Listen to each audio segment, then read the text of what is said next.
मुखिया सुखदेव को लेकर जमींदार की हवेली पर चला गया। जमींदार को देखकर सुखदेव बोला, जमींदार, मेरी पुत्री कल से गायब है। मैं जानता हूँ कि मेरी पुत्री पर काफी समय से तुम्हारी नीयत खराब थी। अगर तुमने उसका अपहरण किया है तो मुझे उसे लौटा दो। तेरा दिमाग तो ठीक है। ये सच है कि मैं तेरी पुत्री को पसंद करता था, लेकिन मैं इतना भी गिरा हुआ नहीं हूँ कि दिन दहाड़े उसका अपहरण करूं। मुझे तेरी पुत्री के बारे में कुछ नहीं मालूम। चल जा यहाँ से। जमींदार, सुखदेव और उसकी पत्नी बहुत परेशान हैं। तुमने उसकी जमीन पर भी कब्जा कर रखा है।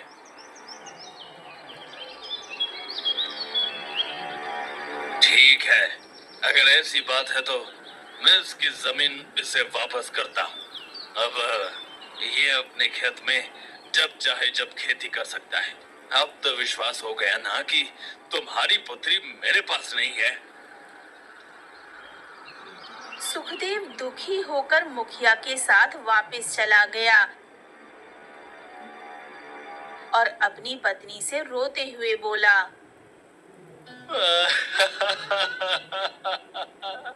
पंडित जी तो कह रहे थे कि मैं बहुत तकदीर वाला हूँ। क्या खाक तकदीर वाला हो। मेरी पुत्री कहाँ गई, मुझे कुछ मालूम नहीं।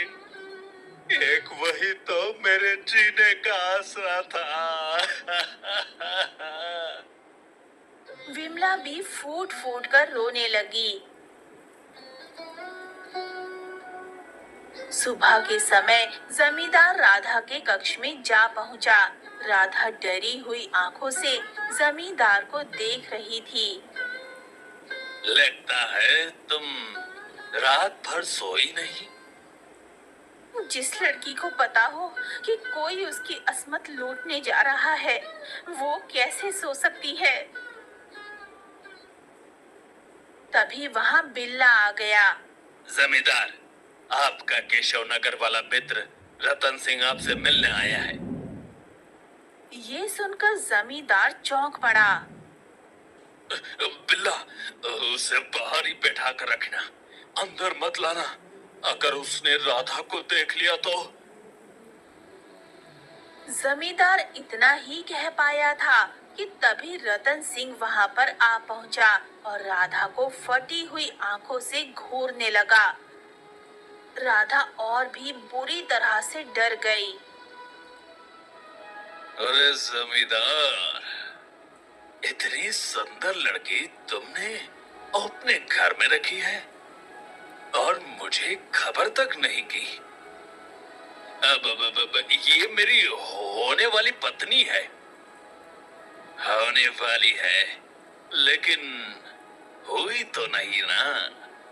और जहां तक मैं तुम्हें जानता हूँ, तुम्हारी उम्र 60 साल से ऊपर हो चुकी है। इस उम्र में क्या विवाह करोगे? मुझे ये लड़की चाहिए। ये सुनकर राधा फूट फूट कर रोने लगी। आखिर आखिर ये सब क्या हो रहा है।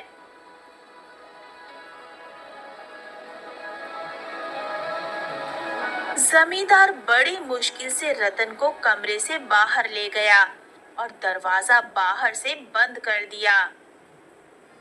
रतन, ये मेरे गांव की सबसे गरीब किसान की बेटी है। बड़ी मुश्किल से इसे हासिल किया है। मैं तुम्हें राधा नहीं दे सकता। मत भूल, वर्षों पहले हम दोनों किसी कारोबार में साथ साथ थे। मैं और तुम लड़कियों का अपहरण करवाकर उन्हें बड़े व्यापारियों को ऊंचे दाम पर बेचते थे। राधा बहुत सुंदर है, उसके अच्छे दाम मिलेंगे, क्योंकि मैं अब भी वही व्यापार करता हूँ। ठीक है, अगर ऐसी बात है तो मैं राधा को तुम्हें सौंपने के लिए तैयार हूँ, लेकिन जितने दाम में तुम राधा को बेचोगे उसका आधा हिस्सा मुझे चाहिए।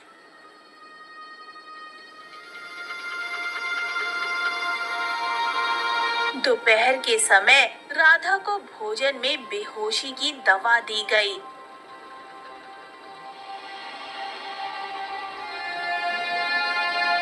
अगली सुबह जब राधा की आंख खुली तो उसने खुद को एक अनजान हवेली में पाया।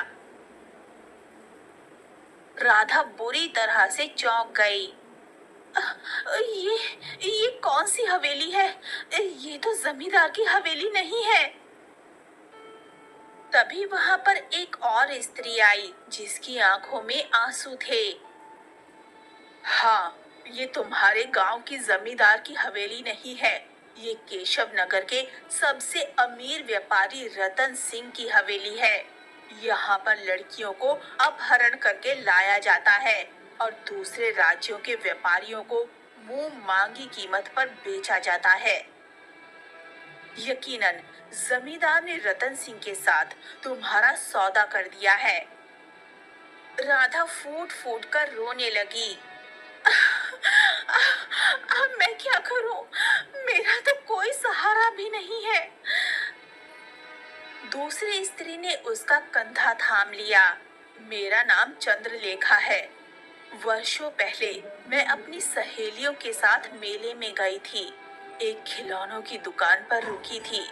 नहीं जानती थी कि वो दुकानदार इस मक्कार रतन सिंह का साथी है। उसने अच्छे खिलौने दिखाने के बहाने मुझे अंदर बुलाया। फिर उसके बाद मुझे कोई होश नहीं रहा। मेरी आंख जब खुली तब मैं इसी हवेली में थी।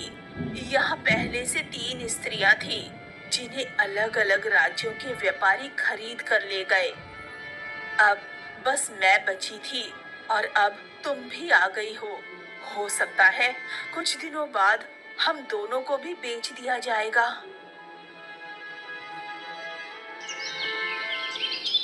उधर हवेली के बाहर रतन सिंह जमींदार के नौकर बिल्ला के साथ बैठा था। क्या तुम्हारे जमींदार को मुझ पर भरोसा नहीं? व्यापार के मामले में तो जमींदार किसी पर भरोसा नहीं करता। इसलिए ही मुझे आपके साथ भेजा है ताकि जो भी सौदा हो मेरी आंखों के सामने हो। शाम को संगमगढ़ का एक बड़ा व्यापारी आने वाला है। इस वक्त मेरे पास चंद्रलेखा है, लेकिन मुझे भरोसा है कि अगर उसने राधा को देख लिया तो उसे वही पसंद आएगी।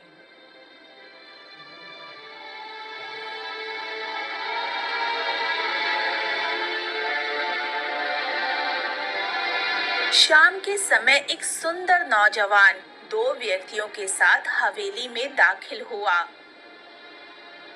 मैं ही वल्लभगढ़ संगमगढ़ का मशहूर व्यापारी हूँ जिसका तुम्हें इंतजार था। मुझे आपका ही इंतजार था। इस वक्त मेरे पास 2 सुंदर लड़कियां हैं। आप जिसे चाहें वो आपकी हो जाएगी। ठीक है, पहले मैं उन दोनों को देखना चाहता हूँ। रतन सिंह ने बिल्ला को इशारा किया। बिल्ला व्यापारी को राधा और चंद्रलेखा के कक्ष की ओर ले गया। कक्ष में पहुंचकर व्यापारी ने दोनों लड़कियों को गौर से देखा। फिर राधा की ओर इशारा करते हुए बोला, ये लड़की कौन है? मैं इससे अकेले में बात करना चाहता हूँ। ठीक है, जैसी आपकी मर्जी। आप जितनी देर चाहे बात कर सकते हैं। रतन सिंह ने चंद्रलेखा को बाहर जाने का इशारा किया। चंद्रलेखा नीची नजर किए हुए चुपचाप कमरे से बाहर निकल गई। व्यापारी ने कक्ष का दरवाजा बंद कर दिया और फिर राधा को गहरी निगाहों से घूरने लगा। राधा नीची नजरें किए हुए खड़ी थी। उसकी टांगें कांप रही थीं। कमरे में गहरा सन्नाटा पसरा हुआ था। तुम्हारी आंखों में मासूमियत बता रही है कि तुम बहुत ही गरीब घर की हो और तुम्हें अच्छे संस्कार मिले हैं। अपनी दुख भरी कहानी सुनाओ। अपनी दुख भरी कहानी सुनाने से क्या फायदा। आप तो मुझे खरीदने आए हैं ना, जैसे मैं सड़क पर पड़ी कोई वस्तु हूँ। इतना कहकर राधा फूट फूट कर रोने लगी। लेकिन मैं सुनना चाहता हूँ। राधा ने रूंधे हुए गले से अपने जीवन की पूरी कहानी सुना दी। कैसे वो भूख से तड़पते अपने माता पिता की आंखें नहीं देख सकी।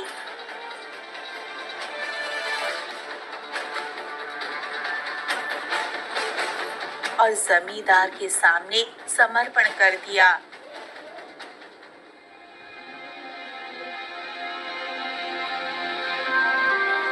ये सुनकर व्यापारी की आंखों में क्रोध चमकने लगा।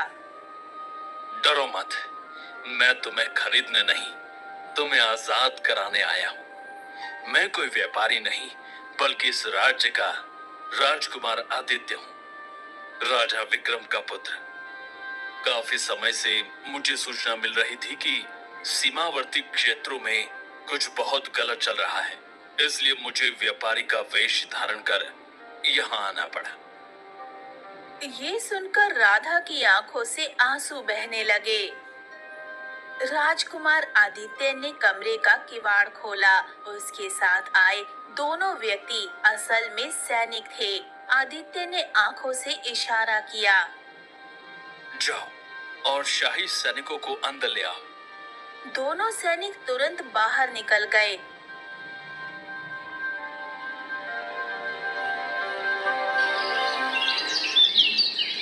कुछ ही देर में शाही सैनिकों की टोली वहां पहुंच गई। रतन सिंह और उसके साथी को बंदी बना लो। रतन सिंह चौंक गया। ये आप क्या कह रहे हैं? आप कौन हैं? मैं व्यापारी नहीं, राजकुमार आदित्य हूँ। मैं एक गुप्त सूचना पर जांच पड़ताल करने आया था और तुम दोषी पाए गए हो। तुम न जाने कब से मजबूर लड़कियों की गरीबी का फायदा उठाकर उनका व्यापार कर रहे हो। अब तुम्हें फांसी की सजा मिलेगी। रतन और बिल्ला गिड़गिड़ाते रहे, लेकिन राजकुमार नहीं झुका। राजकुमार आदित्य ने चंद्रलेखा को सुरक्षित उसके गांव पहुंचा दिया और राधा को अपने साथ महल ले आया।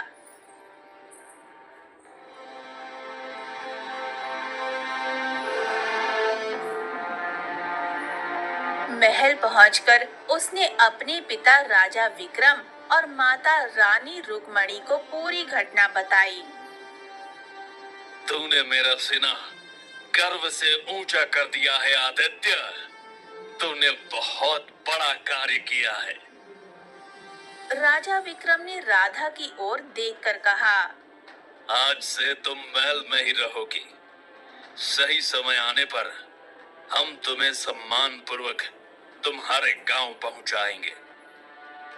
उस दिन से राधा राजमहल में रहने लगी।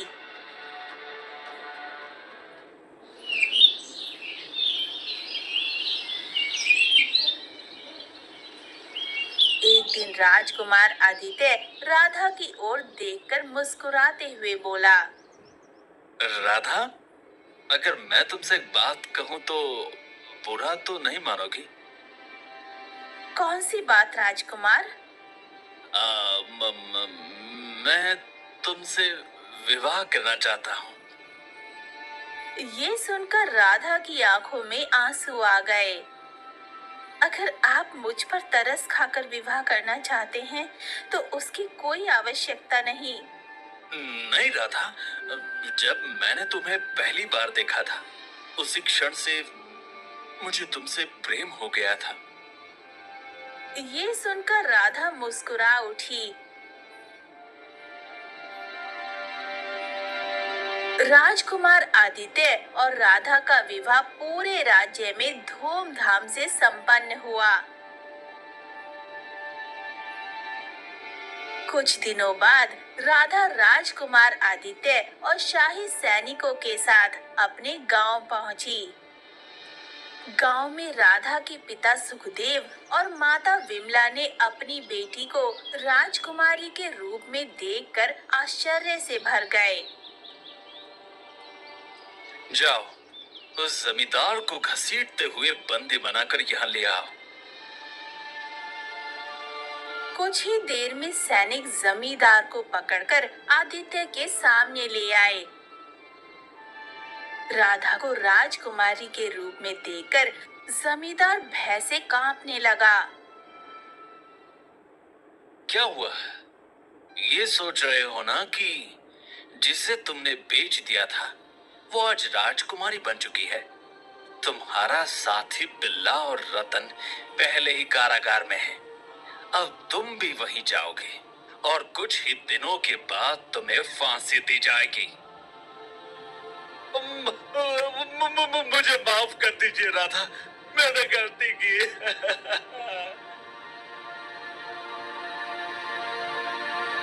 तुम्हारे जैसे पापियों को माफ नहीं किया जा सकता। राधा ने सैनिकों को इशारा किया। सैनिक जमींदार को घसीटते हुए ले गए। तभी गांव का मुखिया और वही पंडित वहां आ पहुंचे।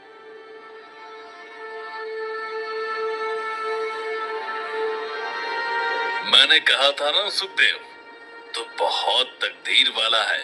देख, तेरी बेटी का विवाह किसी आम आदमी से नहीं बल्कि